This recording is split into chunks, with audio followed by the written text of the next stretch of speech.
atividade, né? As nossas lives de toda terça-feira. Esse é um projeto idealizado por mim e pela Cíntia Costa, Leandro Quintão e a Jória Scólfaro.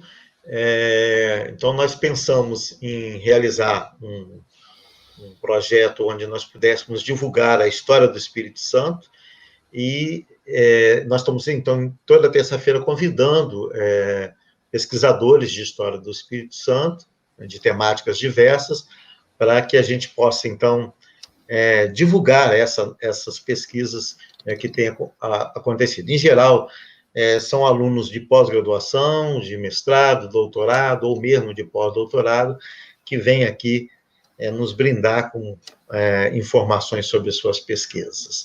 Então, agradeço aí a Cíntia, ao Leandro e a Jória, né, que dão todo o suporte para que isso aconteça, né? Além deles idealizarem o projeto juntamente comigo, eles dão o suporte, porque eles são craques na tecnologia e eu não sou, né? Então, queria também agradecer a todos aqueles que estão sintonizados aqui conosco, né, que estão linkados aqui conosco. Espero que a nossa live de hoje seja bastante interessante, tenho certeza que sim. Hoje nós convidamos 2 pesquisadores, o André Luiz Lima Nogueira, que é graduado em História pela UERJ, mestre em História pela Universidade Federal Fluminense, doutor em História das Ciências e da Saúde pela Fiocruz e pós-doutor. Ele fez um pós-doutorado na UFES, no programa de História, né? E fez também na Fiocruz, né? No programa de História da Ciência e da Saúde. O André Luiz também foi professor visitante na nossa universidade, na Universidade Federal do Espírito Santo, né? Autor do livro Entre Cirurgiões, Tambores e Ervas, né? Editado pela Garamond, em 2016.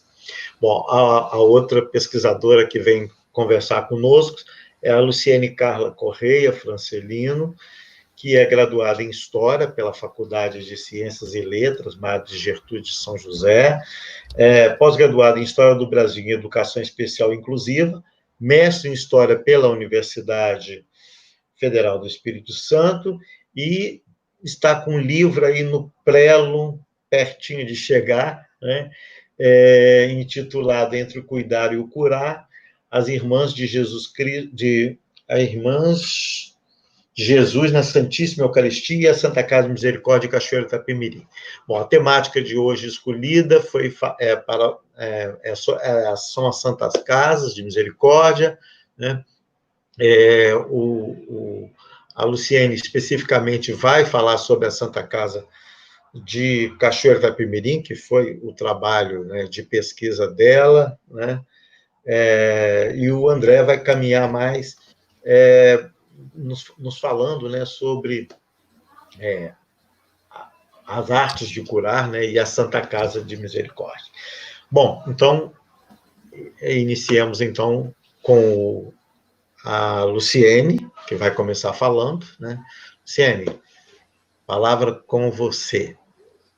Ótimo, agradeço a oportunidade, né? Fiquei muito feliz com o convite, muito honrada de estar junto com o André nessa empreitada, e conversávamos ontem e falávamos sobre a importância de deixar esse bate-papo bem agradável e bem didático, né? Porque o importante é que alcance todo mundo. Então, eu espero que alcance meus alunos de 8º e 9º ano, que alcance a minha mãe, os meus vizinhos, todas as pessoas. Então, não vai ser um debate, assim, academicista, mas vai ser um debate, assim, bem lúcido, bem tranquilo, sem desqualificar. Tá? A gente não vai desqualificar, mas torná-lo acessível. Esse é o nosso objetivo. Então, para a gente falar sobre Santa Casa, eu penso que, primeiramente, a gente tem que situar de onde vem a Santa Casa, né? Quando eu comecei a minha pesquisa sobre a Santa Casa de Cachoeiro, eu sabia que as Santas Casas estavam espalhadas por todo o Brasil, mas eu não tinha conhecimento da origem da Santa Casa, né, da origem portuguesa da Santa Casa. Eu não sabia que ela tinha vindo com a colonização. Então, eu acho importante a gente falar sobre isso, entender o que é a Santa Casa, afinal de contas, né? Então, a Santa Casa ela vai surgir em Portugal. Portugal havia passado por vários surtos de peste, desde o século XII até o século XV, cerca de 22 surtos de peste, então muita pobreza, muita miséria, muito desemprego, e havia uma prerrogativa monárquica de cuidado, de assistência à população, era necessário. Então surgiram várias instituições de cuidado, de amparo, orfanatos, albergues, hospitais, para atender essa população aí desassistida. Só que em 1498 tinha cerca de 70 entidades caritativas em Portugal, e cada uma funcionava a seu modo. Então, em 1498, a rainha Dona Leonor, com o Frei Miguel de Contreiras, fundaram a Irmandade da Misericórdia, que era uma instituição com a finalidade de dar um cuidado espiritual, material às pessoas, né, dentro de Portugal, mas também normatizar, organizar o funcionamento desse monte de instituição que tinha, cada uma com normas e leis próprias. Então, esse era o objetivo da Irmandade da Misericórdia.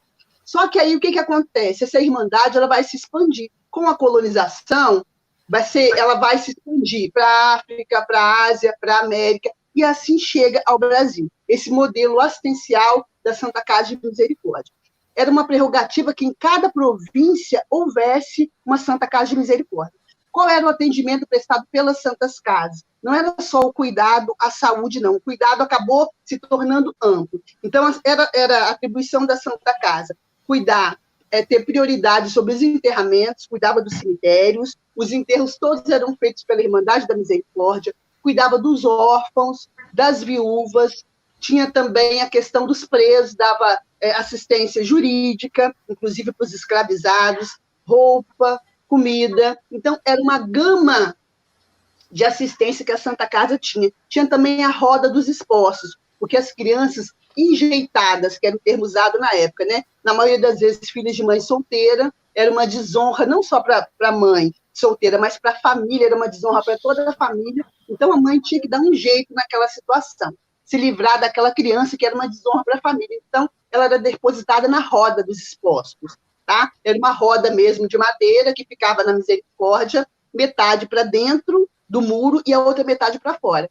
Então, havia uma sineta, quem chegava para colocar a criança ali, né, batia a sineta, colocava a criança e girava a roda. Quem estava dentro dessa entidade ouvia, sabia que tinha uma criança ali e recolhia, tá? E tinha a casa dos esposos que era para cuidar dessas crianças. Ou seja, a Misericórdia fazia tudo aquilo que o poder público não fazia, tá?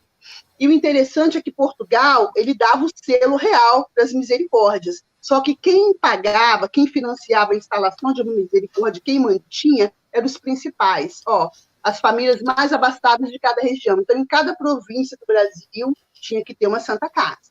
Tá? Então, era uma prerrogativa monárquica, tinha o selo real, uma instituição portuguesa, tá? Mas quem financiava a construção, quem mantinha eram as famílias ricas. Para Portugal era interessante, porque era uma presença portuguesa dentro da colônia. Estamos aqui, tá?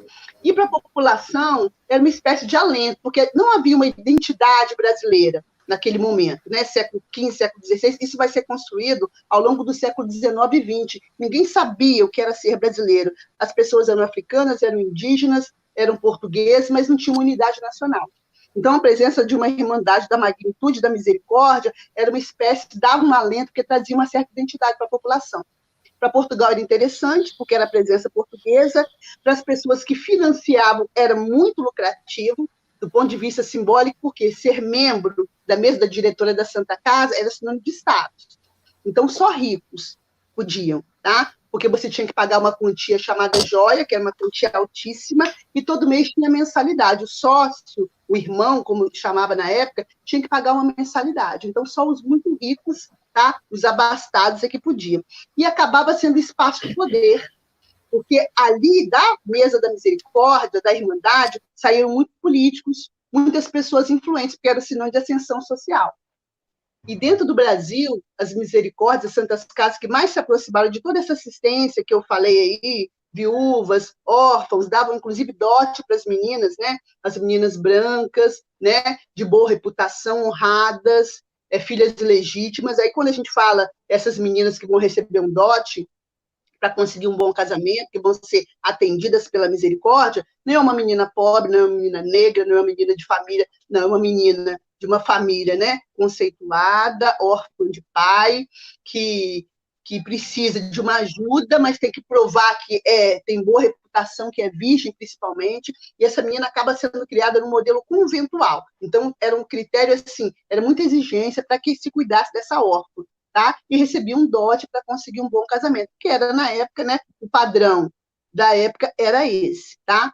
Então, no Brasil, as misericórdias que tiveram toda essa assistência aí que eu citei, que mais se aproximaram, é a misericórdia da Bahia e do Rio de Janeiro. Tá? Todas as outras tiveram, mas não tiveram todas essas aí que eu comentei. Tá? Cuidar dos cemitérios, enterramentos, assistência jurídica presa, teve uma coisa e não teve outra. A que teve todas essas são essas duas que eu falei. A Santa Casa da Misericórdia da Bahia e do Rio de Janeiro. A minha pesquisa fala sobre a Santa Casa de Cachoeiro, né? Eu pesquisei sobre todas as Santas Casas, inclusive a Santa Casa de Vitória, que foi fundada em 1545, né, pelo donatário da capitania, Vasco Fernandes Coutinho.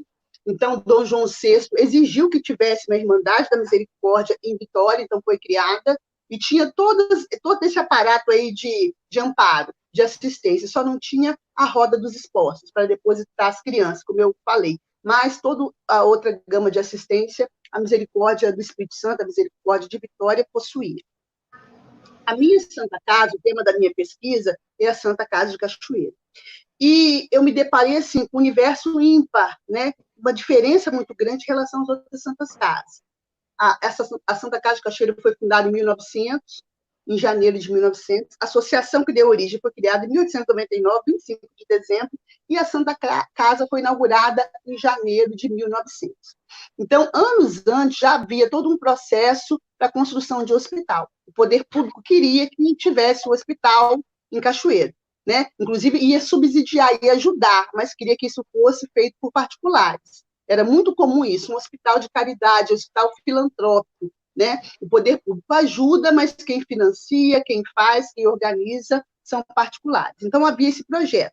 Tá? Antes de existir a Santa Casa, os atendimentos eram feitos, na maioria das vezes, em farmácias, né? Os médicos, donos de farmácias, atendiam nas farmácias, ou os terapeutas populares, curandeiros, parteiras. Então, as pessoas se consultavam dessa maneira. E quando surge a Santa Casa, que é uma instituição formada majoritariamente por maçons, dos 53 sócios que fundaram a Santa Casa, 36 eram maçons. Então, esse é o grande diferencial da Santa Casa de Cachoeiro. A maioria eram maçons. As outras Santas Casas que eu pesquisei, todas estão muito assim, atreladas à Igreja Católica. E a Santa Casa de Cachoeiro, não. A maioria era maçom. A presença da igreja até tinha um padre ou outro que era mordomo da Santa Casa, que atuava como membro da mesa diretora, mas não era algo assim significativo. Tá? Não trazia a presença da Igreja Católica para dentro da Santa Casa. Uma característica interessante também é que o hospital ele era tido como hospital de indigente. Quem é o indigente? Final do século XIX, início do século XX. É o pobre, é a pessoa em situação de rua, o mendigo, a pessoa assim, muito pobre, desempregada, mãe solteira. Então, poucas pessoas procuravam tratamento na Santa Casa. Tá? Pouquíssimas pessoas, a maioria se consultava com médico de família, ou com curandeiro, com parteira, evitava-se o hospital, né? Até porque tinha-se a ideia de que o hospital era um morredor, era um lugar para morrer. Né? Na maioria das vezes, as pessoas tinham essa ideia do hospital, em Cachoeiro também. Então, isso vai mudar gradativamente, vai mudando, e é interessante eu falar também, a Igreja Católica não estava presente na fundação da Santa Casa, mas havia um anseio da população e parte da mesa diretora que houvessem irmãs de caridade trabalhando na Santa Casa, porque em todo o país, nas demais Santas Casas, havia a presença das irmãs trabalhando como enfermeiras. Em Cachoeiro, não. Em Cachoeiro, o que acontecia? As irmãs vicentinas vinham do Rio de Janeiro esporadicamente para atuar em Cachoeiro, tá? Nos surtos, né, que tinha de tuberculose e de cólera, elas vinham, né, faziam ali alguma coisa, oravam junto com os doentes, mas elas não trabalhavam efetivamente dentro do hospital. Então, desde 1916, eu constatei em ata, isso, até aprovado em ata, que eles queriam contratar as irmãs vicentinas para vir trabalhar, né? Aprovaram a vinda delas, inclusive teve a inauguração da pedra fundamental para construir uma residência dentro da Santa Casa para essas irmãs, mas a ideia não funcionou, não deu certo, porque elas estavam muito longe, não tinha como mantê-las aqui, então ficou aquela ideia no ar.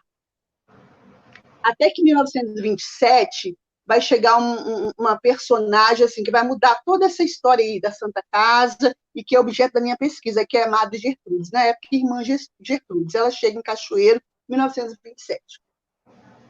Essa irmã, ela já estava no Brasil, ela é italiana, estava no Brasil já há alguns anos, passou por várias irmandades, né, como freira, e vem trabalhar em Carangola. Vai dirigir uma escola. E nessa escola, ela faz uma reforma na escola que desagrada a superiora. A superiora vai ficar muito brava porque ela gasta um dinheiro que não era para ter sido gasto e manda ela vir para o Espírito Santo para esmolar, para pedir dinheiro para cobrir os custos dessa reforma. E ela vem para Cachoeiro.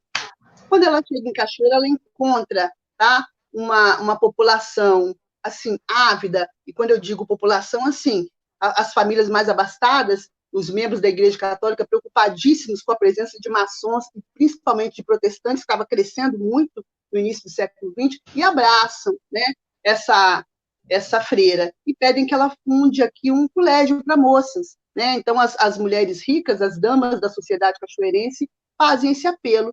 E Madre Gertrudes já tinha a intenção de fundar uma própria irmandade, e ela fica em Cachoeiro. Tá? Ela vai a Vitória pedir autorização, né, para fundar uma irmandade, consegue essa autorização e funda a irmandade que eu estudo, né, que é a princípio era Irmãs de Cristo Rei, né, mas Irmãs de Jesus na Santíssima Eucaristia, fundada em 1927. Ela funda um colégio e uma congregação. E a Santa Casa continua, né, funcionando, os médicos atuando, só que ainda com aquela ideia de hospital para indigente, né? E quando chega em 1929, o presidente da Santa Casa fica de olho no trabalho das irmãs, escreve uma carta para a Madre pedindo que mande irmãs de caridade para trabalhar no hospital. Madre Gertrudes concede, né, envia irmãs, isso vai mudar, assim, de forma gradativa a imagem que a população tinha do hospital. Porque as irmãs vão trazer, além da presença da Igreja Católica, vão ser sinônimo de respeitabilidade, de decoro. Então, elas vão, e de cuidado, elas cuidavam do corpo, mas também tinham auxílio espiritual. Então, aos poucos, a população vai perdendo, né, vai desmistificando essa ideia do hospital como morredouro. E, aliado a isso também, vão surgindo assim, uma série de mudanças na saúde, né, no país, porque surge o movimento higienista, no decorrer do século XIX, no finalzinho, e XX, que vai mudar toda essa concepção de saúde. Se antes os leitos eram juntos, né, eram coletivos, começa a separar os leitos, começa a priorizar a higienização do espaço hospitalar. Então, surge uma série de normas para os médicos, passam a ser os protagonistas, porque antes o médico não era protagonista, né? Porque as pessoas se consultavam com quem elas sentissem mais intimidade. É o curandeiro, né? Com quem que você vai se consultar? Então, a partir do final do século XIX, início do século XX, o médico assume um protagonismo, porque as novas descobertas da ciência começam a chegar à população através dos médicos, através dos meios de comunicação. E eu observo isso na minha pesquisa. O jornal Cachoeirano e o Correio do Sul publicavam diariamente colunas médicas. Eles vão informar a população sobre os sintomas das doenças, o tratamento, eles vão responder cartas de mães que perguntam, né, sobre, meu filho está com determinado sintoma, como é que eu faço? Então, os médicos vão se aproximar da população. Então, esses conhecimentos estão surgindo na ciência, que vão descobrindo a microbiologia de Pasteur, tudo isso vai chegando à população através do meio de comunicação, principalmente o jornal.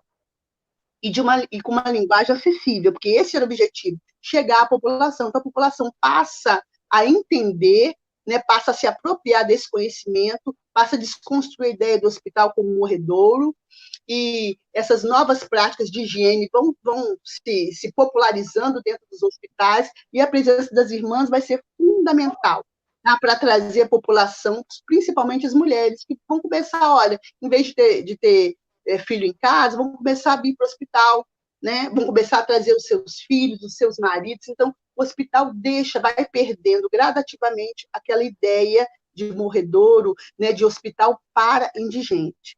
Então, eu percebo muito isso dentro da minha pesquisa da Santa Casa, e a presença das irmãs foi fundamental. Agora, eu percebo também que houve uma mudança no conceito do cuidado, né? Porque, a princípio, elas cuidavam.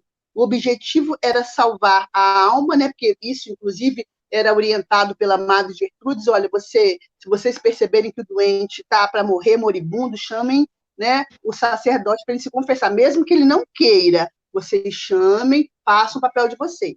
Então, havia a questão do cuidar da alma, do indivíduo, cuidar do corpo, um cuidado, né? Não havia uma preocupação de cura. À medida que vai avançando esses conhecimentos científicos e vai também a questão da profissionalização da enfermagem, isso vai mudando.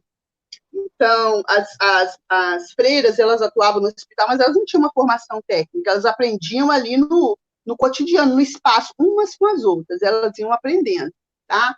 Só que o que vai acontecer? A partir da década de 30, surge uma exigência dos órgãos de saúde pública para que as pessoas que trabalhassem nos hospitais tivessem uma formação, né? Então, tinham que ser enfermeiras, enfermeiros. Então, a partir dessa época, 30 e principalmente 40, vai ter essa preocupação. Então, as irmãs, elas vão ter que se adequar. Elas moravam dentro do hospital, eu esqueci de falar isso, tá? Numa espécie, não é uma espécie de clausura, elas tinham um prédio só para elas, um local para fazer as orações, separadinho, né, as celas de cada uma, só que elas trabalhavam dentro do hospital, elas estavam 24 horas dentro do hospital. Então, se alguém chegasse de madrugada, passava primeiro por elas. E se elas achassem necessário, elas iam mandar chamar um médico. Então, elas trabalhavam o tempo todo. Não tinha um horário de trabalho fixo, tinha, mas, né, qualquer surgimento extra, quem socorria, quem atendia, quem organizava, eram as freiras. E elas eram administradoras do hospital. Elas passam a administrar o hospital em 1929. Elas chegam e vão administrar todos os setores do hospital. Lavanderia, rouparia, centro cirúrgico, cozinha. Então, era administrado. As chaves, elas eram as donas das chaves. Elas tomavam conta da farmácia, de tudo. Elas eram administradoras do hospital. Então, desde 1929, tá? Elas organizam o espaço escolar, o espaço hospitalar. Elas que determinam, elas podem fazer um relatório de um médico ou de um funcionário, e isso daí pode acabar acarretando a demissão desse funcionário. Então, elas que organizavam o espaço hospitalar. Isso desde 1929. Quando surge essa exigência dos órgãos de saúde pública de profissionalizar, aí a Madre começa a mandar algumas irmãs para estudar fora, né, nas escolas de enfermagem, sobretudo na escola de enfermagem Ana Nery, no Rio de Janeiro. Começa a mandar essas meninas para lá. Só que o que vai acontecer? Não são todas as irmãs que vão, eu constatei que só 2 foram e concluíram, né, esse curso de enfermagem. Começa a vir trabalhar nos hospitais enfermeiros e enfermeiras, tá? E começa a haver uma mudança, começam a ocorrer conflitos dentro do espaço hospitalar, dentro da Santa Casa, tá? E entre esses conflitos eram, por quê? Né? Eu constatei que eram entre o espaço, né, o mundo eclesiástico e o leigo, né? Eram valores diferentes. As irmãs, elas eram educadas, né? Elas eram formadas assim para falar estritamente o necessário, para não manter risada, né? Tudo tinha um horário que tinha que ficar em silêncio, não podia ter amizade com particulares. E quem vem trabalhar na Santa Casa, com outra formação, com outro universo cultural, tem outro tipo de mentalidade. Então, vai acontecer meio que um choque entre esses dois mundos. E as irmãs, elas ficam no hospital de 1929 a 1950. E o hospital gostava do trabalho das irmãs, inclusive pedia que se contratasse cada vez mais irmãs, porque era vantajoso, porque elas recebiam um salário menor do que o salário dos demais funcionários, tá? Era diferente o contrato de trabalho das irmãs e dos outros funcionários, era um contrato separado. O salário não ia para elas também, isso é importante falar, que era um salário coletivo que era pago à Irmandade. Então, algumas freiras que eu entrevistei disseram que elas não recebiam salário. Aí eu falei, não, vocês recebiam sim. Não, a gente não recebia. Mas por quê? Porque eu não ia para elas não tinham contato com dinheiro. O salário era pago para a Irmandade, que investia esse trabalho em outras obras sociais que possuía. Então, essas freiras vão ficar na Santa Casa, né? A população vai ficar muito, né? Assim, vai gostar do trabalho das freiras. A mesa diretora da Santa Casa também fica muito satisfeita, porque pagava um salário menor, elas eram muito responsáveis, muito ordeiras, mas ocorre um conflito entre esses dois universos. Então, as freiras da Irmandade, né, das Irmãs Jesus na Santíssima Eucaristia, elas entram em 1929 e saem, não da Santa Casa, isso é importante mencionar, elas deixam de administrar o hospital em 1950, elas saem da administração do hospital. Então, se fosse um problema, eu penso assim, elas não querem mais ficar, elas sairiam do hospital. Então, elas continuam no hospital, mas não administrando mais. E eu faço uma reflexão sobre isso, que os médicos, os enfermeiros, estavam sob o comando de mulheres, início do século XX. Né? Então, havia toda uma questão, né, de machismo, então, uma sociedade patriarcal. Essas mulheres é que ordenavam o espaço, elas é que mandavam, elas que determinavam dentro do espaço. Então, começa a haver também um conflito, aí uma questão de gênero. Eu faço essa análise. A irmã que eu entrevistei falou o seguinte, olha, elas vão sair porque os funcionários estavam reclamando que elas tinham regalias, porque elas comiam a comida do hospital, elas lavavam a roupa na lavanderia, então elas vão sair porque elas vão ficar tristes com isso. Mas elas continuam dentro do hospital, lavando a roupa no hospital, comendo no hospital, elas só não mais administram. Elas passam a ser funcionárias do hospital sob o comando de outras pessoas. Então, eu entendo que elas vão deixar de administrar o hospital por essa questão, por um conflito. Depois elas colocam os três. Né? Entre os dois, eu já estou terminando, entre esses dois universos. E eu quero destacar também que na Santa Casa de Cachoeiro, como nas demais santas casas, era um espaço de poder, tá? Os irmãos, os sócios, né, da Santa Casa, as pessoas que faziam parte da mesa diretora, assim, grande parte deles se lançou na vida política. E hoje são nomes de escolas, Anacleto Ramos, Quintiliano Azevedo, né? E várias escolas, várias ruas de Cachoeira, Pinheiro Júnior. Então, são pessoas que se lançaram na vida política. Quer dizer, esse espaço de poder era uma vitrine também. Tá? Então, se fulano era membro da Santa Casa, fazia parte da mesa diretora, olha, era membro de uma família abastada, era uma pessoa importante, de renome, de respeito, né? Tinha um alcance muito grande e acabava sendo um formador de opinião também, porque a Santa Casa era, assim, passou a ser bem vista. Olha, era um hospital de caridade, de acolhimento, um lugar de acolhimento, tá? Então, acabou se tornando também um espaço de poder e uma vitrine, né? Para muitas pessoas se lançarem na vida política e se lançarem na sociedade cachoeirense. Isso é muito importante a gente ressaltar. Tá bom? O professor Sebastião quer fazer algum comentário? Quer fazer alguma pergunta?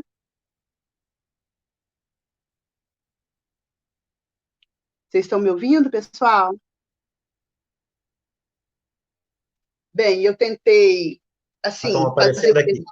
Então, nós queremos agradecer a todos que estão aqui conosco, né, participando da nossa live. Vou falar algumas pessoas que se pronunciaram aqui, a Amanda Brum, a Arion Mergar, a Simone Santos de Almeida Silva, Luiz Alvarenga, Jória Escofro, Marlene Martins, Lucas Barreto, Dinorá Rubim, Maria Tereza Coimbra de Carvalho, Viviane Lupim, Sérgio Marlo, Tiago Alves, Ludmila Neves, professora Maria Cristina Ladalto, Isabel Costa, Cíntia, Cleide Aparecida Belo, Mariano, enfim, a gente pede mesmo que as pessoas escrevam, né? Escrevam aqui para nós, digo de onde estão, né? Para a gente ter uma ideia qual é o público que está nos assistindo. A gente queria agradecer a Luciene a oportunidade de ouvi-la falar sobre sua pesquisa, né? E foi muito interessante, né? Acho que todos acabam aprendendo muito, né? Aprenderam muito com a sua fala, Luciane. Vamos passar, então, agora aqui para o André Luiz, que vai usar da palavra agora.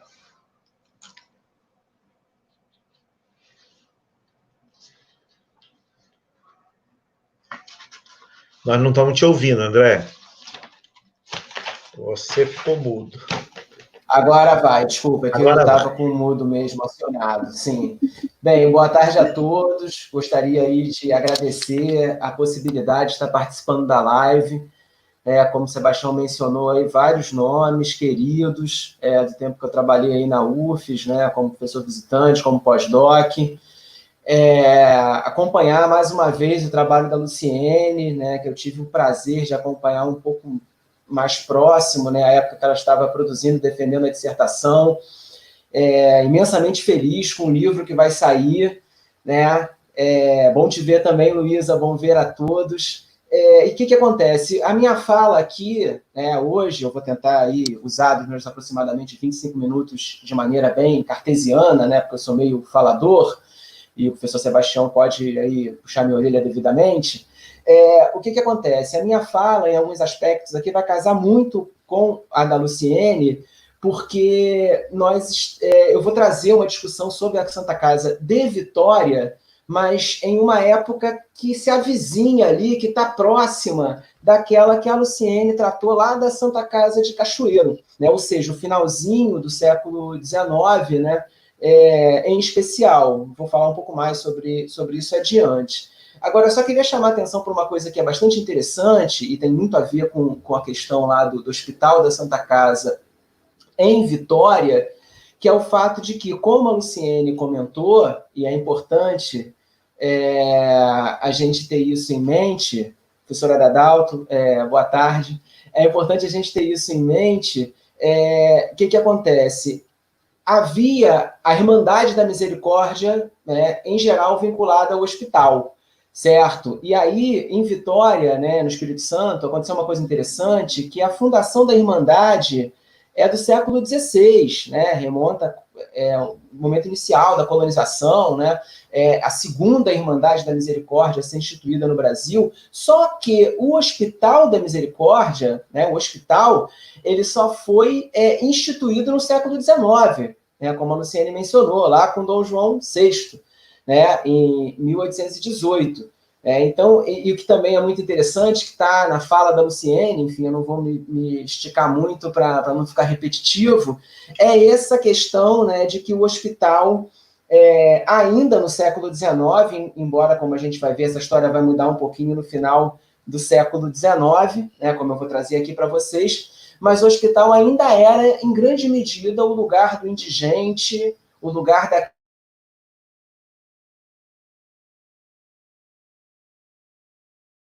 curiosidade, uma coisa que reflete muito essa realidade, vocês podem ler lá um conto do Machado de Assis, que é maravilhoso, está no livro chamado Várias Histórias, que chama O Enfermeiro, né? E ele conta exatamente isso. O Machado relata, né, na ficção sempre crítica, sempre ácida dele, né, como um turrão, né, um doente turrão, ficava às voltas lá com seu enfermeiro. Quer dizer, o cara que tinha dinheiro, é onde eu quero chegar, o cara que tinha grana, principalmente, né, até as últimas décadas do século XIX, era assistido em casa, pelo médico, enfim, pelo boticário que fosse, pelo farmacêutico.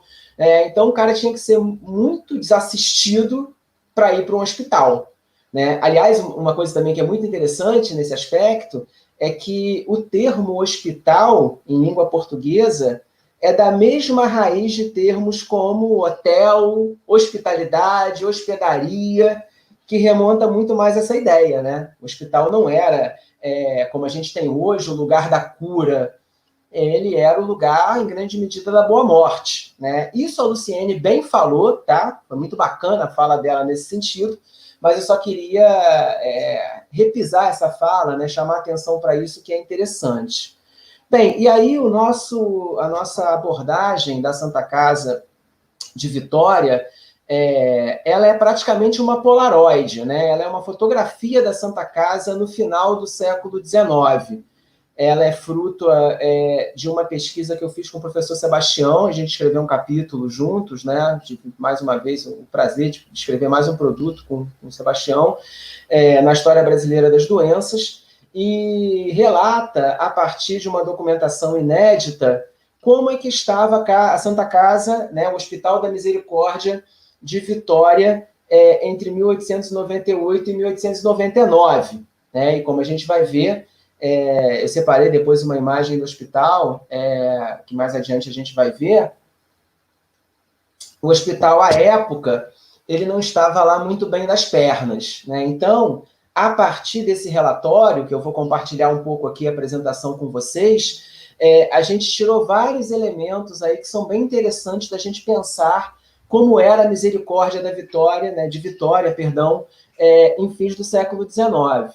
E aí, essa é mais o intuito da minha fala aqui, e também, né, a gente conversar um pouco também sobre a produção historiográfica em si, né, como a gente pode olhar para um documento histórico e extrair dali, né, a história de um hospital, a história dos seus doentes, das suas práticas de curar, e por aí vai. Né? Bem, então o que acontece? Vitória, no final do século XIX, estava passando por um revés econômico, né? Enfim, o preço da exportação do café sofreu quedas, e esse relatório da Santa Casa expressa muito bem essa realidade, que é um pouco do que a Luciene também falou muito bem para a Santa Casa lá de Cachoeiro. Né? Ou seja, esses hospitais, eles ficavam, né, um pouco à deriva também, né, e dependendo da boa sociedade, dependendo dos indivíduos poderosos, do Estado, para serem mantidos, para serem sustentados também. Né? Além, é claro, da boa e velha caridade cristã, que era tradicional nas misericórdias, né, nas irmandades, né, o ato de você deixar heranças, né, você esmolar, que também isso era indício de prestígio social, né, um indivíduo que como a Luciene bem falou, deixava uma herança à Santa Casa, enfim, recebia também, né, os louros, enfim, dos jornais, né, ganhava visibilidade social com isso. E aí, o que acontece? Esse relatório, ele começa a nos mostrar uma Santa Casa que não ia lá muito bem das pernas. Né? Vou até ler um trecho pequeno do relatório, para não ficar maçante. O relatório, como eu falei, é de 1898 e 1899, tá? E o mordomo da Santa Casa fala o seguinte: a entrada do hospital tinha um aspecto de uma dependência de cadeia. Eram guardados por uma jaula o refeitório e o dormitório. A farmácia, ela tinha vidros sem rótulos, era feito de uma jaula também com sarrafos de pinho pintados de amarelo, e ele ainda menciona, na dependência do hospital, um asilo de alienados. Vou comentar um pouco mais sobre isso também adiante, que, segundo o mordomo, era uma verdadeira jaula, sem nenhum tipo de asseio ou de higiene. E aí é muito interessante a gente pensar, né, que no final do século XIX, e esse relatório mostra isso, como a Santa Casa ela se configurava como um hospital em transição. Ela guardava alienados, ou seja, os loucos, ela guardava, como a gente vai ver depois, indivíduos tuberculosos, enfim, e ela atendia fundamentalmente à população, como a Luciene falou, né, a população indigente, a população que necessitava lá de assistência. Agora, por outro lado, também no final do século XIX, você começa a ter uma transição desses espaços hospitalares, tá? Que é uma coisa também que o relatório ele acaba mostrando para a gente de uma forma bastante interessante, né? Como eu vou falar aqui agora, né? Então, o que acontece? Você acaba tendo que o relatório também começa a mostrar para a gente que, ao mesmo tempo em que a Santa Casa ia meio mal das pernas, estava sem provimento, estava, segundo o mordomo, próxima de fechar suas portas. Esse mordomo também, né, numa iniciativa igualmente de autocongratulação, ele começa a dizer que estava levantando o hospital, né, estava promovendo reformas, ele tinha corrido lá as freguesias para angariar fundos para remontar a farmácia. Então, o que é interessante do relatório é exatamente essa tensão, né, que o mordomo nos apresenta entre o que seria a velha misericórdia e uma misericórdia, claro, que segundo ele, estava nascendo nova no final do século XIX, né, estava sendo reformulada, repaginada. E é claro que nisso também, né, a gente pensa um pouco no que é o trabalho do historiador, né, como as nossas fontes, elas também têm, né, claro, graus de intencionalidade, graus de organização, né, caráteres aí mais ou menos propositais, mais ou menos deliberados, para que o cara que estava escrevendo, né, nesse caso é uma documentação institucional, é uma documentação interna, ou seja, é o mordomo da Santa Casa falando da Santa Casa, né? Então, como esse documento também ele guarda lá uma série de intencionalidades, né? Primeiro que falar que o hospital estava muito mal das pernas, estava próximo a fechar as portas, etc., perdão, não deixava de ser uma estratégia, né, para angariar mais fundos, para tentar mais visibilidade social, para sensibilizar o poder público. Isso é um aspecto também muito interessante, né? No final do Império e no começo da República, como aconteceu em outras santas casas aí Brasil afora, São Paulo, Rio Grande do Sul, Rio de Janeiro. Aliás, você tem uma literatura, quem quiser correr atrás para ler e tal, você tem uma literatura enorme sobre hospitais de Santa Casa. O que acontece? O Estado ele começa a angariar mais fundos, subsidiar mais esses hospitais. E, de certo, o nosso mordomo sabia disso, né? Provavelmente ele sabia que, enfim, aproximados 10 anos atrás, o Hospital da Santa Casa de São Paulo havia sido reformado com dinheiro do governo de São Paulo, com dinheiro da elite paulista, né? Então, é claro que esse tipo de fala, né, de dizer que o hospital poderia fechar as portas, que havia indiferença da sociedade capixaba, espírito santense, né, etc., etc., também não deixava de ser uma estratégia também retórica, né, uma estratégia de interesse para ver se conseguia, né, mais recurso, inclusive mais ação do Estado para levantar o hospital. Um outro aspecto que é bastante interessante também, que a gente consegue perceber no relatório, e isso foi lá para o capítulo do livro, né, como eu tinha mencionado, nessa minha pesquisa com o professor Sebastião, é o fato de que, como acontecia em outras santas casas, Brasil afora, a Santa Casa de Vitória, ela também começa a fazer uma transição, como a Luciene mostrou, né, de um depósito de indigentes para morrer, né, com alguma dignidade cristã, para um hospital efetivamente de cura. Então, no final do século XIX, a presença de médicos, a presença de farmacêuticos, já começava também a acusar essa presença da medicina no hospital, esse processo de institucionalização médica no hospital, né? E aí, a Santa Casa do final do século XIX, ela também já começa a atender, no século XIX em Vitória, ela também já começa a atender essa demanda. A pesquisa da Luciene, ela mostra isso de uma maneira ainda mais assim, visível, porque ela pega do século XIX para o século XX, né, em que esse processo ainda está ainda mais acelerado. Mas a gente enxerga isso também na Santa Casa de Vitória no final do século XIX. Inclusive, como a Luciene bem lembrou, a Santa Casa era literalmente notícia de jornal, então, pelos jornais da capital também circulavam notícias da Santa Casa, movimento dos enfermos, quantos entraram, quantos saíram, quantos morreram, quantos foram curados. E uma coisa que é muito interessante é que também esses jornais mostravam, né, curas efetivas na Santa Casa, né, o que já mostra que o hospital não era só o lugar de morrer, era o lugar também de ser curado, né, e, consequentemente, isso vai alargando o tipo de paciente que as santas casas começam a ter. né, daquele cara pobre de maré de si, indigente, preso, marinheiro, soldado, esse grupo de pacientes vai ficando mais heterogêneo, né, cada vez mais em função da especialização médica, de procedimentos médicos.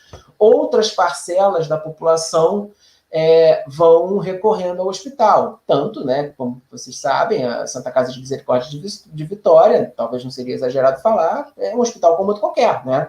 Você vai no site deles, até hoje, mais recentemente, por conta dessa apresentação, eu dei uma visitada nova lá no site da Santa Casa. É um hospital aparelhado, moderno, enfim, atende a qualquer tipo de público e por aí vamos, certo? Então, a gente está vendo que é interessante, né? Então, há um entroncamento entre essa nossa pesquisa, minha e do Sebastião, com a da Luciene, né, desse momento aí de encruzilhada dos hospitais da misericórdia, né, do final do século XIX, né? Você acaba tendo, né, que os hospitais começam a ter especialidade médica, a fazer operações.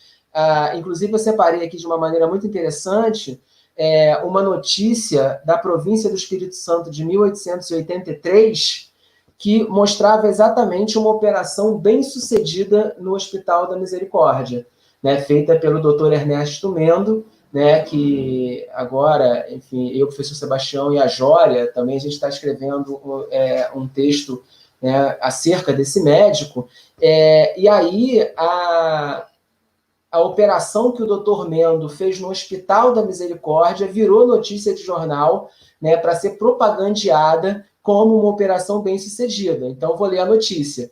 O nome da notícia é Operação Cirúrgica. O doutor Ernesto Mendo, médico da Santa Casa de Misericórdia, praticou ontem a operação de uma fístula. A operação foi feita com esmagador e ocorreu perfeitamente, achando-se o doente, que foi previamente cloroformizado em boas condições. Né? Então, a notícia ainda acusa, né, o uso de anestesias, enfim, o uso de todo o aparato hospitalar para salvar um doente, né? Para que essa operação tenha sido efetivamente bem sucedida. E o que é interessante, né, é que esse tal relatório, do qual eu e o Sebastião a gente se debruçou, né, para escrever esse texto, ele também não deixa de ser essa propaganda do hospital, né, que o hospital estava se reformulando, apesar das dificuldades financeiras, ele estava se reorganizando e ele estava ganhando, né, um corpo médico, uma estrutura médica que fosse capaz de atender a população. E isso também é afinado, né, com a medicina que estava mudando no final do século XIX e no começo do século XX. Né? Então, como a Luciene falou, você começa a ter a afirmação do que a gente chama de paradigma microbiano. Então, as análises do Pasteur, do Koch, começam a perceber que organismos microscópicos, né, causam doenças específicas, como a tuberculose e afins, né? Então você começa a ter uma outra percepção médica. E o que é interessante é que o relatório ele também mostra essa transição da Santa Casa de Vitória, né? Porque ele acaba mostrando, por exemplo, que uma das iniciativas do mordomo, do indivíduo que estava à frente da Santa Casa naquele momento, foi exatamente pegar aquele asilo de alienados que fazia parte lá da Santa Casa, né, ou seja, uma enfermaria para loucos, botar esses loucos todos num vapor e levar eles para o Rio de Janeiro. Né? Então, em 1898, os loucos que habitavam a Santa Casa passaram a habitar o hospício do Rio de Janeiro, que era o antigo Hospício Pedro II, né? Já que com a virada do Império para a República, o hospício também mudou de nome, né? Se minha memória não me trai. Então, o que acaba acontecendo é que o Hospital da Santa Casa vai também selecionando o tipo de pobre, o tipo de doente que ele ia assistir. Então, o alienado ele não serve mais para a Santa Casa. Né? O tuberculoso ele não serve mais para a Santa Casa, uma vez que o mesmo relatório chamava a atenção também que os pacientes de tuberculose deveriam ser remanejados para um lazareto. Né? Embora, é claro, que o relatório ele não seja lá muito conclusivo em relação a isso, né, a gente consegue, né, inferir, né, a gente consegue deduzir que esse tipo de prática tinha a ver com a medicina microbiana. né? Ou seja, isolar o paciente de tuberculose, né? Uma vez que você começa a associar a tuberculose, não a boemia, a prostituição, enfim, a poesia ultrarromântica, ou qualquer coisa que o valha, mas você começa a associar a tuberculose a um micro-organismo, né? Que o Koch acabou chamando de bacilo de Koch, né? Então, você acaba tendo esse tipo de modificação no contexto hospitalar também da misericórdia no final do século XIX. E aí o que é interessante, né, que a apoteose disso, eu vou pedir, por favor, para a Cíntia mostrar a fotografia. Cíntia, está me ouvindo? Para mostrar a fotografia, por favor.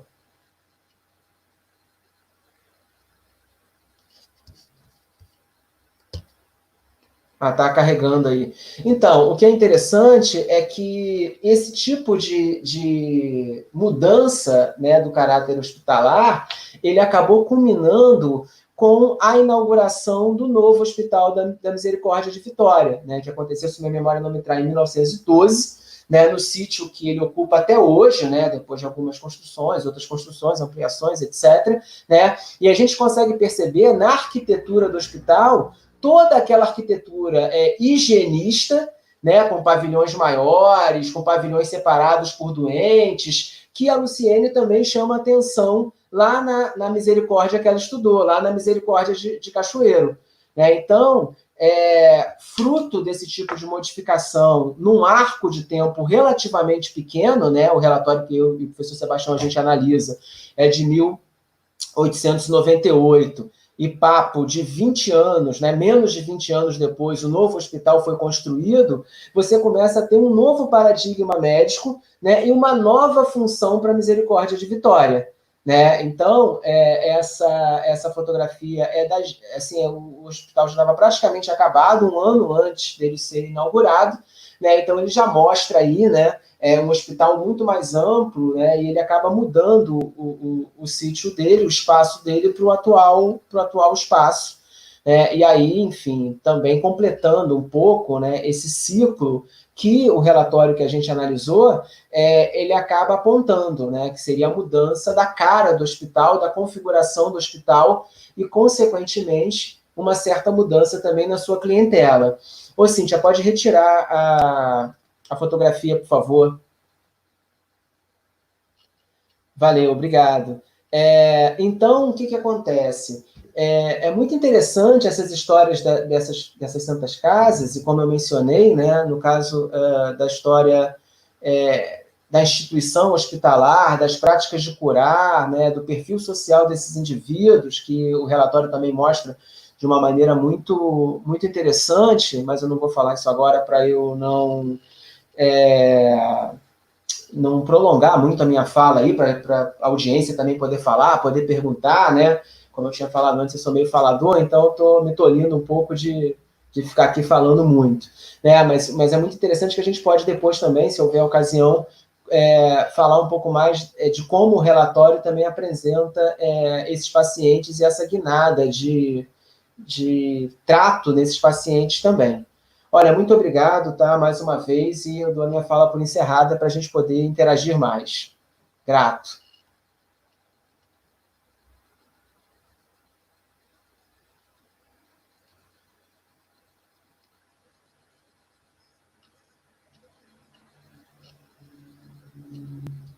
Mais alguns nomes que escreveram aqui para nós, o Leandro Quintão, a Sônia Barreto, o Felipe Malriene, o Pedro lá de Cachoeira da Pimirim, a Enila Francelino, a Ana Carolina, enfim, algumas pessoas que se fizeram presente e registraram, né, suas presenças aqui na nossa live. Bom, queríamos agradecer ao André pela exposição feita, né? Queríamos aproveitar a oportunidade para convidar a todos para a nossa próxima live, lembrando que as lives, ela acontece todas as terças-feiras no horário das 17 horas, né? E a próxima live, o título dela é Adoecimento e Mortes de Escravos no Brasil. Os participantes serão o Zé Felipe Maurienne, que é doutor em História aqui pela Universidade Federal do Espírito Santo, e a Kate Valéria de Oliveira Barbosa, que é professora da Universidade Federal do Amazonas. Então, é uma temática muito interessante. Convidamos todos, então, para na próxima terça-feira estar aqui, e o mediador dessa próxima live será o André Luiz, que acabou de falar aqui. Também registro mais uma vez a participação da Isabel Costa, né, que faz uma pergunta. Bom, então nós vamos partir para as perguntas, né? Uma pergunta que eu acho que é para os dois, na verdade, da Isabel Costa. Que vocês relatassem quais foram as dificuldades, né, para encontrar fontes para fazer a pesquisa. Então, começaremos com a Luciene e, em seguida, passaremos ao André.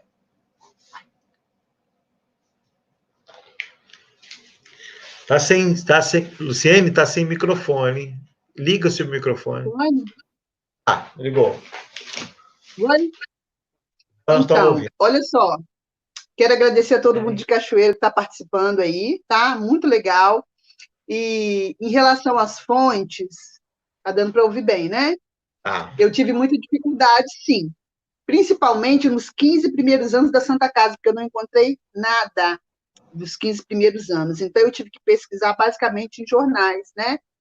No jornal Cachoeirano, em outros jornais que eu consegui na maçonaria, que tem assim, vários jornais antigos, bem antigos, desse período de 1900. Então, eu consegui basicamente nos jornais. Agora, muita documentação se perdeu. Eu pesquisei, eu consegui atas da Santa Casa, do Conselho Diretor, da diretoria, regimento interno, livro de impressão sobre o estado da Santa Casa, que as pessoas iam visitar, deixava registrado qual era a impressão dela em relação ao hospital. Então, eu consegui uma documentação com o hospital. Só que, assim, né, não podia fotografar, tinha que copiar, foi tudo, assim, bem difícil. Mas, no final das contas, acabou dando tudo certo. E com as irmãs também foi, assim, a princípio difícil, porque tem que ter uma confiança, né, para conseguir documentação. A princípio foi difícil, mas depois que eu ganhei a confiança delas, eu fui em Belo Horizonte, lá na atual sede lá da Irmandade, onde ficam as irmãs, dormi, pernoitei, visitei os espaços, né, fui nos livros todos, tive acesso. Então, né, a princípio é sempre muito difícil. Nem sempre a gente consegue, assim, todo o material. Igual esses 15 anos, de início da Santa Casa, 1900, 1915, eu só conseguia através de jornais. E ainda bem que a imprensa registrava tudo o que acontecia na Santa Casa, como o André falou muito bem. Então, fez uma operação, amputou um braço, está lá no jornal, hoje, no dia tal, foi amputado um braço de fulano de tal, que era de Muqui, porque sofreu lá uma explosão, uma bomba d'água. Então, tudo era registrado no jornal. Quantos entravam, quantos saíam, morriam de quê, quantos curados, né, de qual localidade. Então, tudo era quem doava também. Tá? Então, muita gente doava, o hospital era filantrópico também, porque saiu uma nota no jornal. Né? Então, quanto maior a doação, lá em cima o nome. Quanto menos, então tinha gente que doava saco de farinha, tecido, ia diminuindo, dinheiro, um saco de batata. Então, quer dizer, tudo saía no jornal. Então, foi riquíssimo, assim, né, essas informações do jornal. A princípio é sempre difícil, né, a pesquisa, mas depois acaba surgindo bem. André? Para não repetir muito, né, é exatamente isso que a Luciene falou. Eu só queria, assim, sublinhar uma coisa, né, que, em alguma medida, como a gente costuma brincar, sempre tem fonte, né? Os historiadores, eles acabam também inventando as suas fontes. Então, nem sempre a gente, às vezes, acha exatamente tudo que a gente queria, né? Quem trabalha, sobretudo, com história da escravidão, sabe exatamente isso, né? Que é também o meu caso. Enfim, a gente nem sempre acha tudo arrumadinho, tudo que a gente queria saber, né? Mas a gente acaba, em alguma medida, cercando as fontes, né? Como se fala, procurando, vamos ver então no jornal, vamos ver nas atas, e dá para se fazer sempre boas histórias, né? Em razão disso. Os jornais, por exemplo, como a Luciene falou, para o nosso caso também da Santa Casa, e em geral, né, eu não sou especialista em Santa Casa, o tema da Santa Casa acabou esbarrando, né, com pesquisas mais amplas sobre as práticas de curar no Espírito Santo, principalmente a epidemia de cólera, práticas de escravos curandeiros, né, mas o que acaba acontecendo é que, de fato, para o século XIX, né, os jornais são uma fonte extremamente interessante. Então, fica a dica aí, né, para quem vai trabalhar com história e tal, história das doenças, história de instituições como hospitais, no século XIX em diante, dá uma olhadinha nos jornais, porque, de certo, vocês vão achar aspectos interessantes, né, das práticas de curar, das formas de adoecimento, nesse tipo de fonte. Bom, o Felipe Morriene, antes eu queria registrar a presença do Tiago Alves, lá do Arquivo Público Estadual, né, e também mestrando lá do Programa de Pós-Graduação de História, né, que também está assistindo nossa live. O Felipe Morriene faz uma pergunta para o André, se você poderia falar um pouco sobre o caráter vigente da medicina na Santa Casa de Misericórdia em fins do século XIX.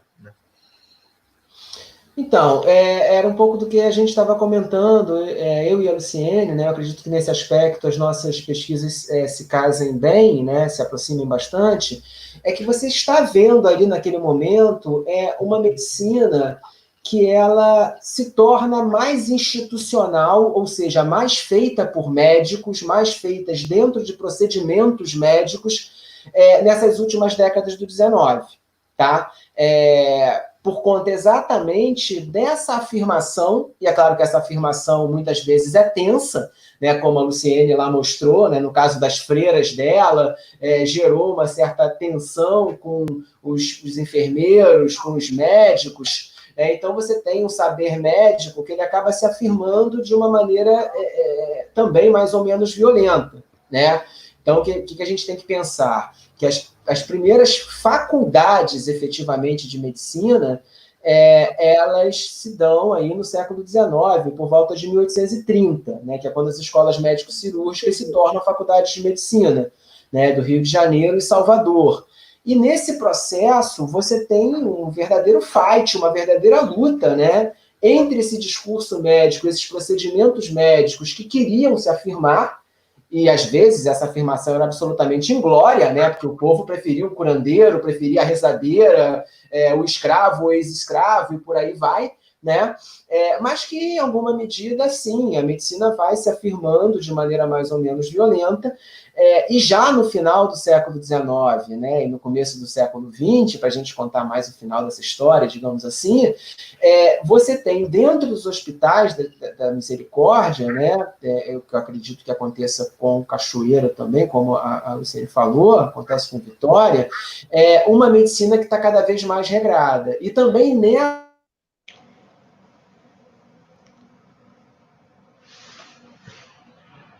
Congelou o André, congelou o professor. Não, eu acho que não, o meu não, mas o do André congelou. Agora voltou, né? Voltou? Então, e só para lembrar, assim, né, que há também, né, dentro do que eu falei, uma bibliografia, uma literatura, para quem quiser saber mais, né, muito ampla em relação a isso, né? Então, a Gabriela Sampaio, Flávio Edler, o Luiz Otávio Ferreira, entre outros autores, trabalharam muito bem com essas tensões para a afirmação da medicina douta, né, da medicina oficial, e essas tensões em espaços como os hospitais, como a própria rua, né, como esses caras disputavam a clientela com curandeiros e por aí vai, né? E no caso, só para fechar essa pergunta do Felipe, e aproveitando também, agradecendo pela pergunta, e no caso da segunda metade do século XIX, uma coisa que também o Espírito Santo vivenciou gravemente, com uma pimenta aí nessa história, né, que seriam as epidemias. Então, febre amarela, cólera, varíola, como o professor Sebastião tem vários estudos acerca disso, né? Eu também estudei um pouco a epidemia de cólera aí no Espírito Santo e tal, né? Você tem ainda mais essas tensões aí expostas, né? Com gente morrendo, gente querendo se curar, e culpa médico, e chama curandeiro, e tudo isso muito exposto, como a Luciene bem lembrou, nos jornais, né? Os jornais eram um espaço, né? Uma arena muito interessante desse tipo de discussão. Tá? Ok. Luciene, uma pergunta para você, do Felipe também. Ele quer saber se havia algum tipo de relação político-administrativa entre a Santa Casa de Cachoeiro, de Misericórdia, com a Santa Casa de Vitória. Você encontrou alguma coisa, alguma relação entre essas duas instituições? Não, o seu microfone... Oi? Liga seu microfone, estava sem ouvir. Fale. Não, o meu tá... não encontrei nada, tá? A Santa Casa de Vitória, assim como a do Rio de Janeiro, elas eram uma espécie de referência, né, para a Santa Casa de Cachoeiro, que veio depois. Então, a Santa Casa de Cachoeiro buscava, assim, observar o que acontecia, né, tanto a questão das irmãs que já estavam atuando na Santa Casa do Rio de Janeiro, desde de 1830 e pouco, 1850, quer dizer, as irmãs já estavam, então, observava-se para tentar ficar no modelo, ficar dentro do formato, mas não havia, Felipe, eu não encontrei nada, tá, nenhuma característica, nada que evidenciasse uma relação político-administrativa.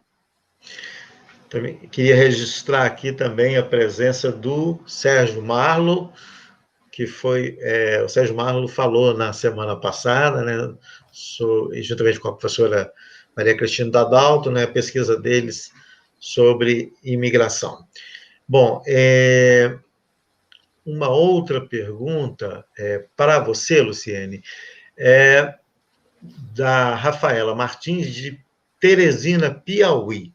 Ela pergunta o seguinte: se você tem uma justificativa, você encontrou nas suas fontes, né, por que as irmãs só foram contratadas a partir dessa data, já do final da década de 20 para a década de 30, para trabalhar, né, Olha na só, Santa Casa?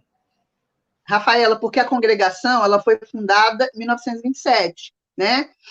E antes não tinha congregação, não tinha essa irmandade em Cachoeiro. Então, nesse primeiro ano, 1927, 1928, a congregação estava se organizando, procurando uma casa para alugar, depois para comprar, se organizando. Então, alguém já havia sondado as irmãs para trabalhar no hospital, só que elas estavam se organizando. Então, em 1929, quando o presidente escreve essa carta para a freira pedindo, a congregação já estava organizada e já podia enviar irmãs para Santa Casa. E outra coisa, não tinha muitas irmãs, não. A congregação é fundada com 2 irmãs, tá? Com a Madre, né, que até então era apenas irmã, Gertrudes, e com Josefina.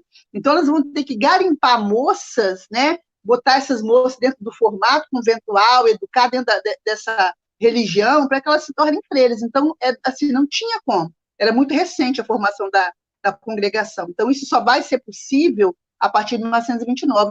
E a Irmandade manda 3 freiras para a Santa Casa a princípio, porque eram poucas as irmãs. Com o passar dos anos, é que vai conseguir captar, né, mais pessoas, mais jovens para a Irmandade, mas aí tem que fazer o quê? Tem que botar elas no formato, tem que educar, tem que fazer os votos, então demora um certo tempinho, tá?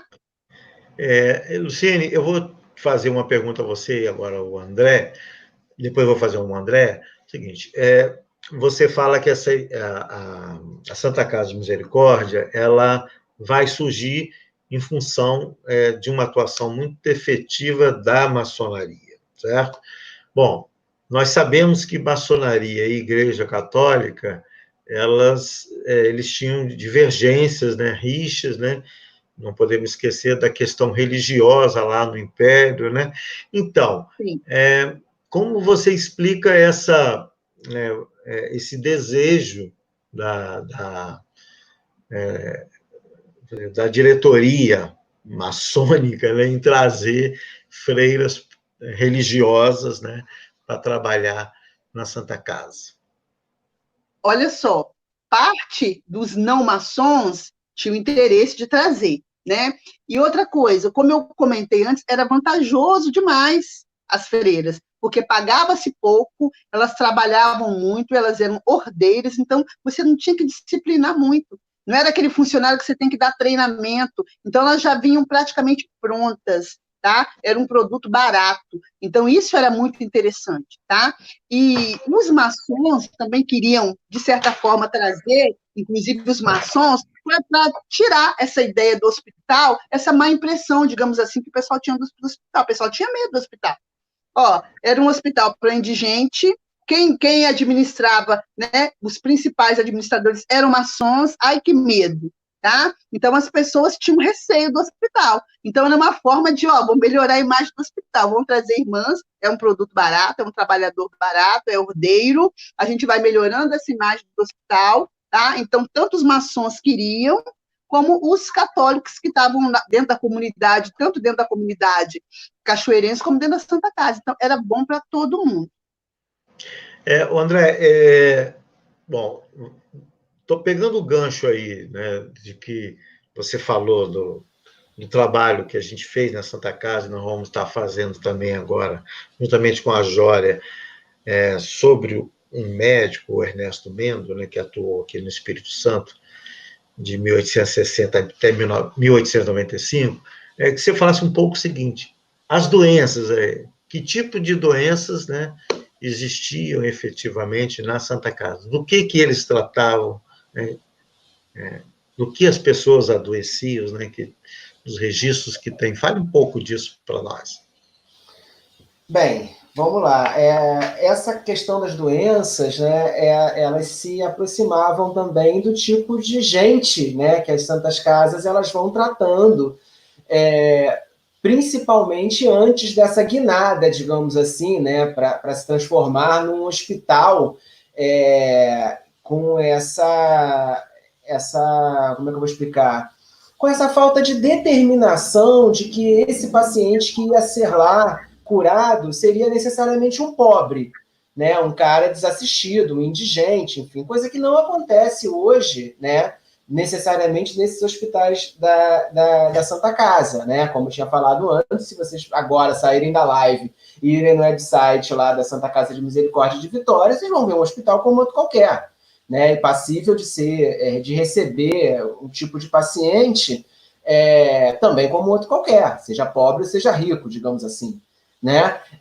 Então, o que acontece? Que a gente vê, né, e isso ficou muito, muito claro, né, eu acho que nesse trabalho que a gente está desenvolvendo a seis mãos, né, junto com a Jória também, que a Santa Casa tratava de todo mundo que ia bater na porta lá, enfim, necessitada de assistência, necessitada de atendimento, né? Então, o tipo de doença que se tinha era simplesmente todas aquelas doenças passíveis, principalmente, de serem adquiridas pela população pobre, né? Então, é muito interessante que, por exemplo, dependendo da época, né, e dependendo do relatório, dependendo do mapa que você veja, a gente consegue até rastrear algumas vagas epidêmicas, né? Então, você tem momentos assim que a febre amarela está graçando forte, você tem vários casos de varíola, né? Mas, assim, um cara, por exemplo, como Ernesto Mendo, né, que é esse médico que a gente está estudando agora, né, para a produção desse capítulo,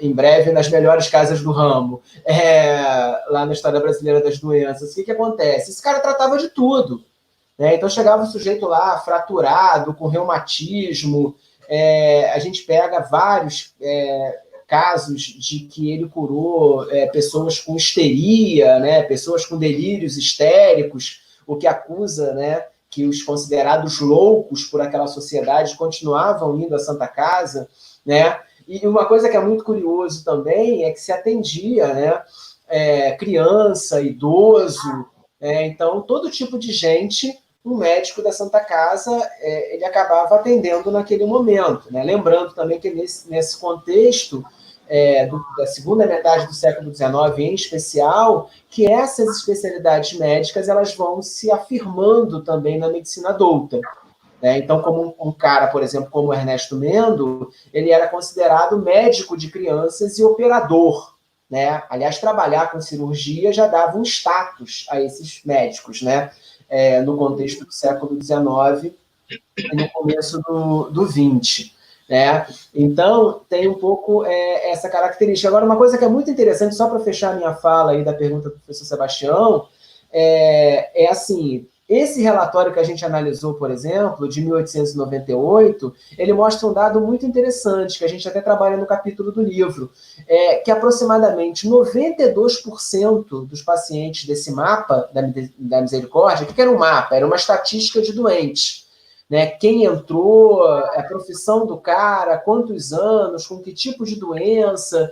Então, assim, se eu não me engano, né, 92% desse mapa, ou se não 92% ali, peremptoriamente, a maioria absoluta eram homens, né? O que mostra que o corpo feminino ainda era tratado também, né, com reserva, né? As mulheres, com certeza, não procuravam um hospital para se tratarem, né? Enfim, procuravam seus médicos de câmara, como se falava, né? Os seus médicos caseiros, as menos abastadas, com certeza, procuravam as suas avós, parteiras, outras mulheres, né? Então, esse é um dado muito interessante, né? No final do século XIX, nesse relatório de 1898 e 1899, a gente pode falar que o corpo feminino no Hospital da Misericórdia era ali um corpo impedido de estar, né? Porque as mulheres não ficavam doentes? Com certeza não, né? Porque as mulheres eram tratadas de outras maneiras, né? Por outro tipo de assistência, por outro tipo de curador, né? E, em geral, a gente tende a pensar que as mulheres eram tratadas por outras mulheres, fundamentalmente, tá? Bom, e eu queria registrar também o Américo Mignoni, o professor Igor Vitorino, a Geudicéia Ribeiro e o Ademir José Isoton, que também estão assistindo aqui a nossa live. Então, eu faria ainda uma outra pergunta para a Luciene, inicialmente. Luciene, o público que começa a afluir a Santa Casa, você fala que a partir da participação das irmãs começa a mudar o cenário da Santa Casa. Se antes eram muito mais os pobres, com a chegada das irmãs, isso tende a mudar os mais endinheirados, ou a classe média, começa a ir também para a Santa Casa, embora certamente os pobres continuassem lá estando, né? Bem, eu observo que gradativamente, o André Pondé falou muito bem, né? Nos relatórios que aparecem nos jornais, os homens são maioria, né? Atendimento na Santa Casa, deram entrada na Santa Casa, né? A gente observa um número maior de homens. Agora, gradativamente, isso vai mudando no desenrolar do século XX, tá? Elas chegam em 1929, então daí para adiante, e aí é todo mundo, porque dependia também da gravidade, porque algumas doenças eu não tinha como tratar em casa. Então, a Santa Casa também vai ser um hospital, olha, a cirurgia vai ter que ser feita na Santa Casa, não tem como a gente fazer isso em casa. Então, os casos mais graves iam para a Santa Casa, né? Os partos mais difíceis iam para a Santa Casa.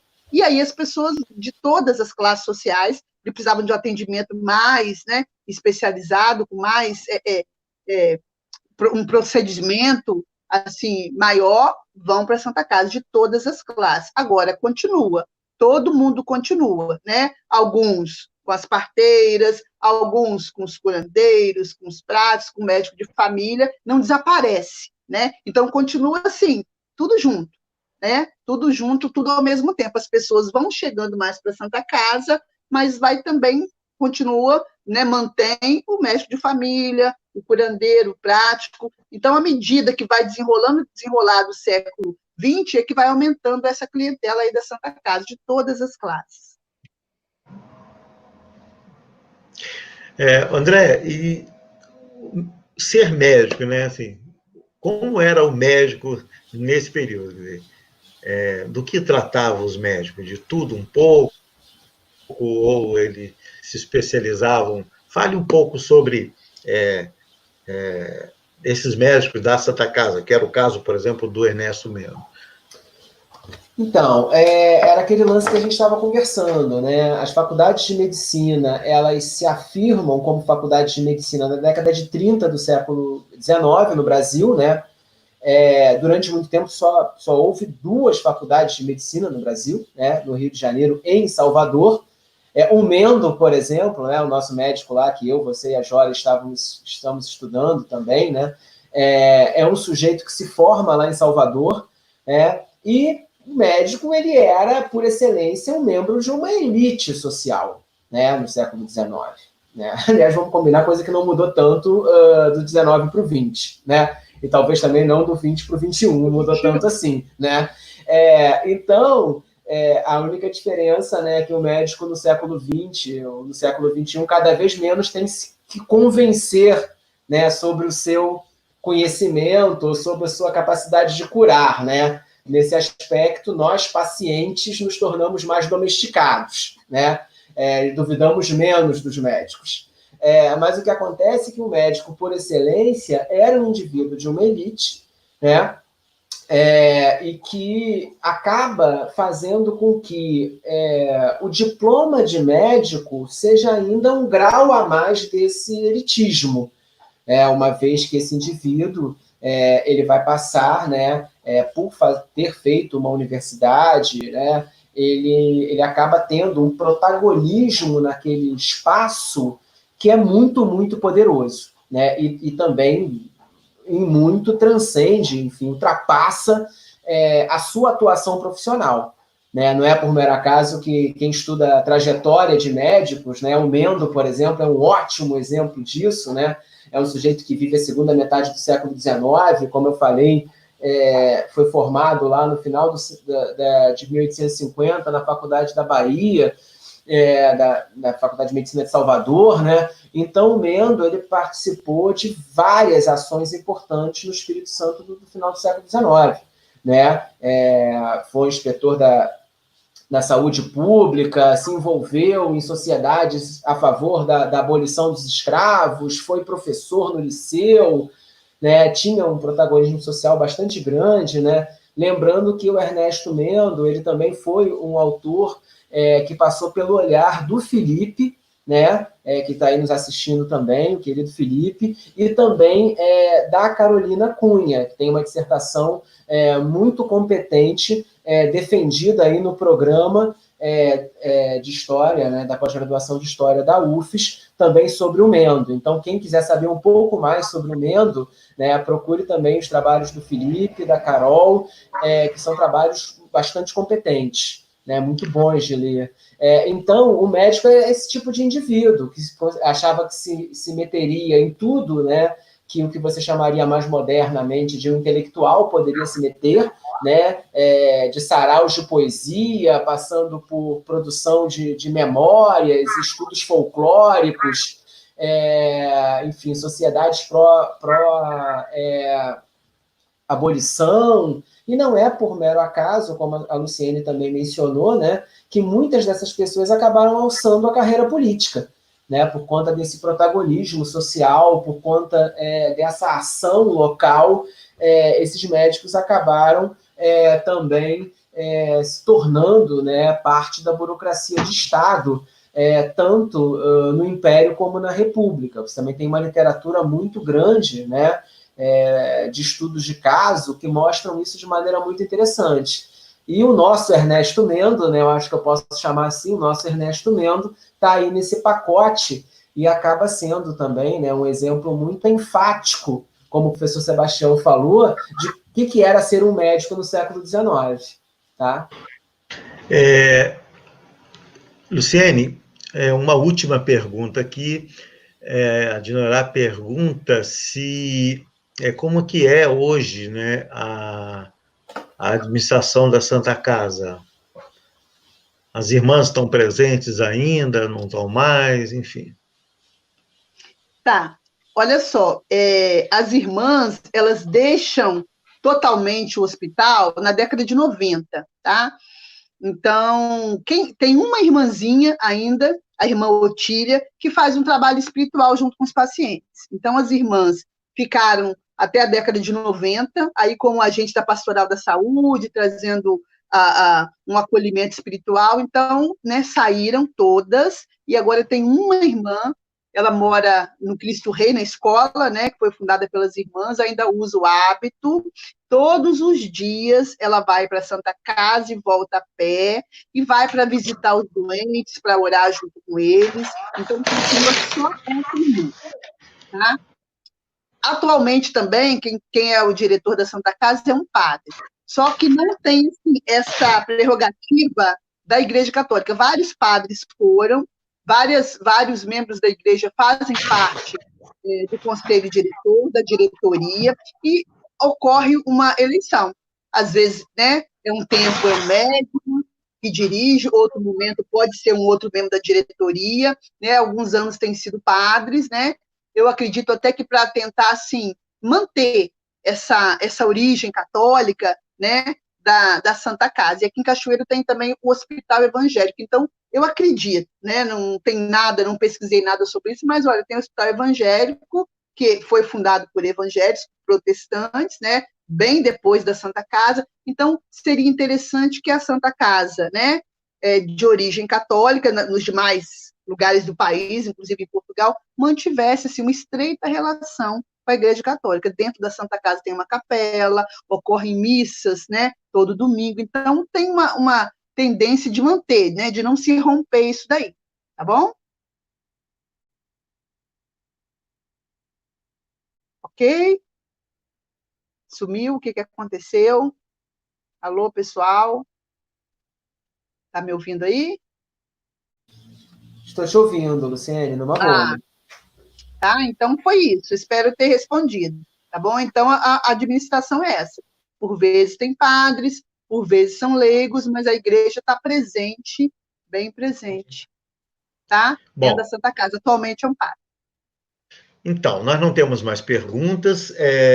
Também eu queria registrar a presença da Elisiale Lima, que também está assistindo a nossa live. Então, relembrar a todos e convidá-los para participar da próxima live, que é no dia 7, terça-feira que vem, né, sobre adoecimento e morte de escravos no Brasil, com a Kate Valéria, de Oliveira Barbosa, da Universidade Federal do Amazonas, e o José Felipe Malriene, né, que foi nosso aluno de doutorado, de mestrado, né, e doutorado lá do programa de pós-graduação em História. O moderador será o professor André Luiz Lima Nogueira. Foi ótimo participar com vocês. Obrigado, Luciene. Obrigado, André. Né? E a gente se encontra aí numa próxima oportunidade. Queria agradecer bastante aí o convite, e foi um prazer, tá, esse encontro. De novo, o trabalho da Luciene, que é maravilhoso. Quando o livro sair, de certo, eu quero um exemplar, por favor. Adorei ver todo mundo aqui. Enfim, não gosto de falar de nomes, que a gente corre risco de esquecer alguns. Agradecer ao professor Sebastião, agradecer a Cíntia Costa, em especial, a paciência aí com a tecnologia, o treino. Cíntia, você é muito legal, maravilhosa, muito grato, tá? Muito obrigado a todos. Até a próxima. Eu também quero agradecer aos meus amigos aí, que eu estava morrendo de saudade aí da UFES, tá bom? Luísa, a Jória e todo mundo, e também o pessoal de Cachoeiro que participou, tá? Muito obrigada. Obrigada, André, obrigada, Sebastião, Cíntia, todo mundo que colaborou aí, e eu fiquei muito feliz, tá? De participar. Amei o convite, tá bom? Que bom. Então, até a próxima oportunidade. Boa noite para todos. Tchau, pessoal.